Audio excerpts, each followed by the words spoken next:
बिस्मिल्लाहिर्रहमानिर्रहीम। अस्सलाम वालेकुम। मौलाना रूमी कहते हैं कि अक़ल को ख्वाहिश पर फजीलत हासिल है, क्योंकि अक़ल ज़माने को तुम्हारे हाथों में दे सकती है, जबकि ख्वाहिश तुम्हें ज़माने का ग़ुलाम बना देती है। और फिर फरमाया कि पुरसुकून वो है जिसे कम या ज़्यादा की फ़िक्र नहीं है।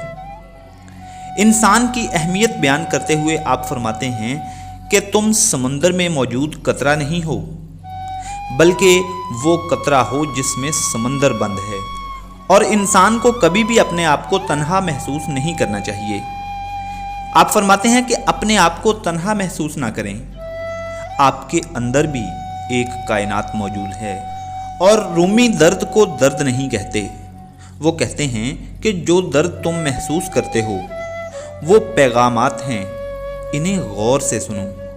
हर एक का कोई ना कोई मतलब होता है, और जब तुम्हें पर दिए गए हैं तो रेंगते क्यों हो। और एक मुआशरा अगर इस बात को समझ जाए तो मुआशरा बदल सकता है। आप फरमाते हैं कि 1000 काबिल इंसान मर जाने से इतना नुकसान नहीं होता जितना एक अहमक के साहिब इख्तियार हो जाने से होता है। और जो लोग हाथ पे हाथ धरे बैठे हैं उनके लिए ऐसे अल्फाज कि जिनकी कोई कीमत ही नहीं है। रूमी कहते हैं कि जब आप चलना शुरू करते हो रास्ते खुद ब खुद जाहिर होने लगते हैं। और अगर मेरा इल्म मुझे इंसान से मोहब्बत करना नहीं सिखाता तो जाहिल मुझसे 1000 दर्जे बेहतर हैं।